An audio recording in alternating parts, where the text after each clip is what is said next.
on Sky News Live.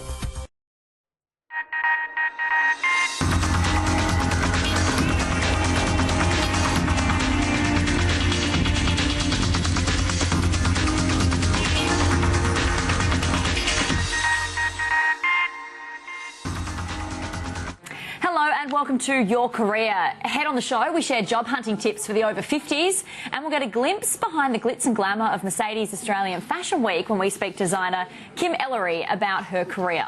But first, sitting is the new smoking and your chair is set to kill you according to the latest research.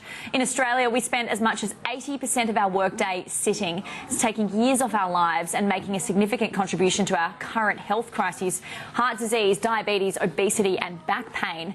Today on Your Career, we're talking about ergonomics, healthy bodies and how to get some much needed physical activity into your desk job. Anna-Louise Bouvier is the founder and director of Happy Body at Work and the executive director of PhysioSize. She joins us now in studio, along with Lara Stalquist, Happy Body convert and senior manager of organisational development with the ASX. Welcome to the show today, ladies.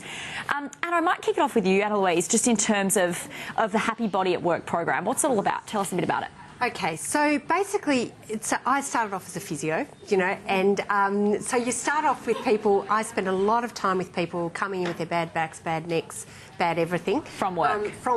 And basically what you start to realise is that there's a whole kind of perfect storm around a lot of people's, particularly in corporate life, a lot of people's bodies. So what we've got is often it's not just how much they're sitting, it's how well they're sleeping, it's how much exercise they're doing, and then often like how much stress there is within the work environment that can often be the thing that just tips them over the edge. So Happy Body at Work really came about us saying, listen, let's have a bigger discussion about how do we all keep going at the rate that we've got to keep going. And you're also saying the way we sit at work can actually link to our tiredness and sleep patterns, right? Absolutely, absolutely. And a lot of the research now is showing that, we always knew sitting was bad for your back, but now they're actually finding that the big link is actually around metabolism.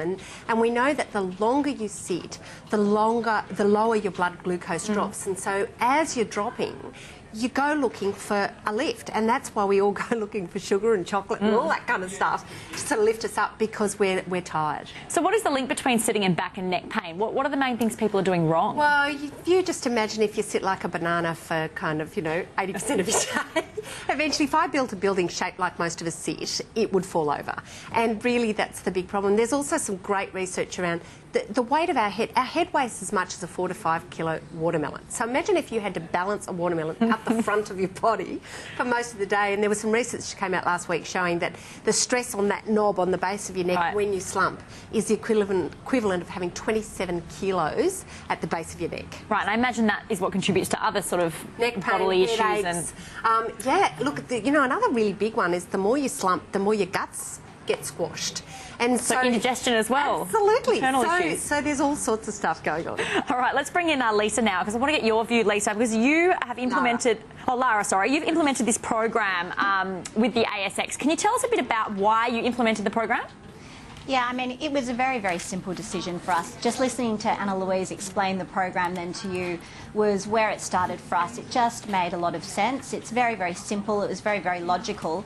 And everything she said just really resounded with what we were seeing in our organisation, what I was seeing in myself personally, working within a corporate environment.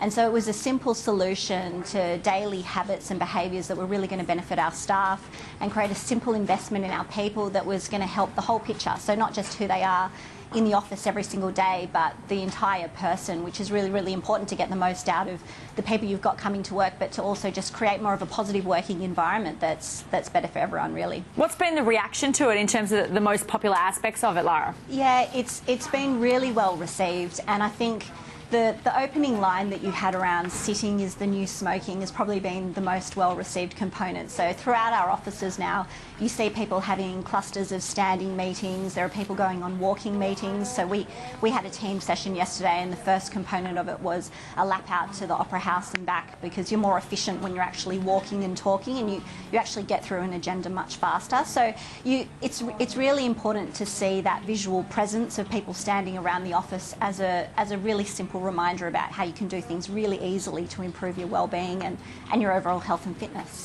Before we get into standing desks, Anna-Louise, I want to ask you a bit about the right way to sit at a computer, because obviously a lot of people don't have standing computers yet at their offices. So let's just focus on what is the best way to sit at a computer. Is there a certain sort of way we do it? Look, one of the simplest things that we talk about, because you've seen those old charts with 90 degrees and all that kind of stuff. The simplest thing to remember is this. If you're sitting at your computer, you imagine there's a light shining out of your chest. And when you slump, your light shines down to the floor, right? All you need to remember is to shine your light, as Captain Kim would say, shine your light directly at the computer whenever you're sitting. So as you're typing, wherever you are, just keep your light shining.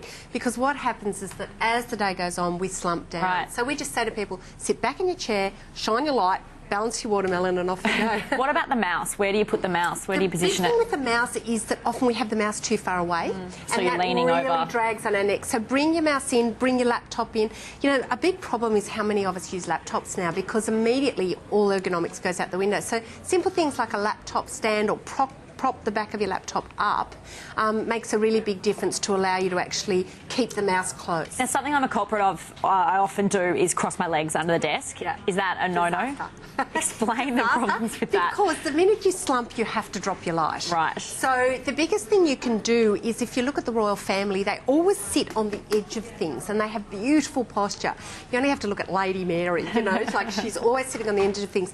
So if you sit on the edge of your chair for a while and then drop your knees to just below the level of your chair, that immediately straightens you up as well. Lara, I want to ask you a bit about the office layout there at the ASX. Did you have to change that? Was there a sort of a behavioural change as well when standing desks are sort of implemented? Yeah, so not initially. Initially, we rolled out the program with our offices as it was, so we didn't have any rearrangements. We were actually very fortunate in that we did have a dual site open that did have more of the standing desk, open plan, activity-based work arrangements that fit with a lot of the key principles of the program. But because we did have both sites, we found that it wasn't a mandatory requirement. You can find a way around not having standing desks. So we had people going to the kitchen benches with their laptops, reading articles or papers there. So you can get creative if you don't have all the infrastructure set up.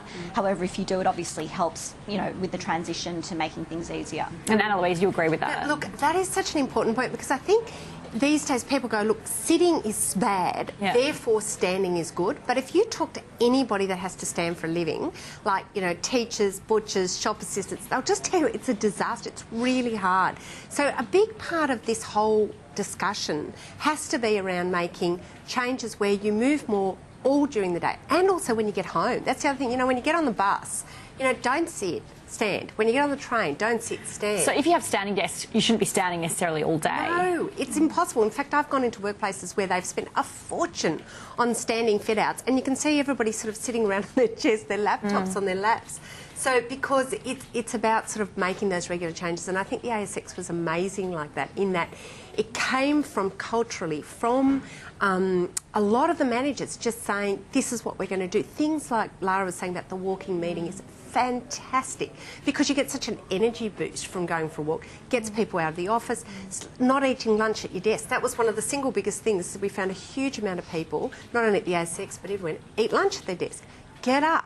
You know, stand at kitchen areas, all that sort of stuff. And Lara, have you found that the fact that management's sort of supportive of it has made a lot more people sort of embrace it in the office as well? Yeah, I mean, that was one of our critical success factors. It really came from the top with our CEO endorsement, and then it trickled down from there. So it gave everyone permission, I suppose, in a sense, that this was the new way of working, this was the right thing to do, and it was something we all had to embrace collectively. So even though it was quite different from how things had been done previously, I think that endorsement from the top was really critical in making everyone realise, oh, they're serious about this and I should give it a go. And as a result, hey, I feel a lot better.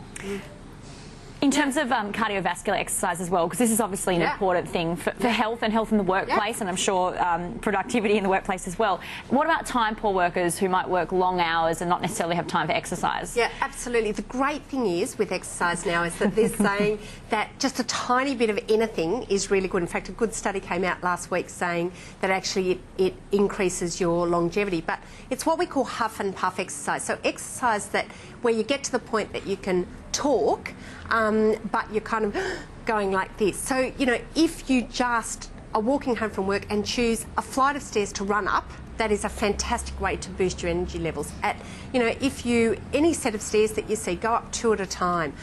If you get a chance to walk home, walk fast between one sort of power pole and slower through the next. Those kind of things, like little boosts to your activity levels, actually make a huge difference to your energy, and they also help you sleep.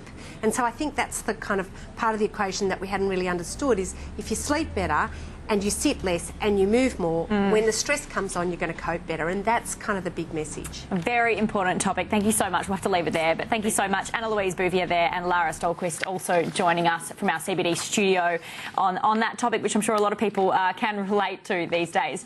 We do have to take a quick break now. Coming up next, though, we'll take a peek behind the catwalk curtain to speak to cutting-edge designer Kim Ellery ahead of her show at the coming week's Mercedes-Benz Fashion Week. That's next.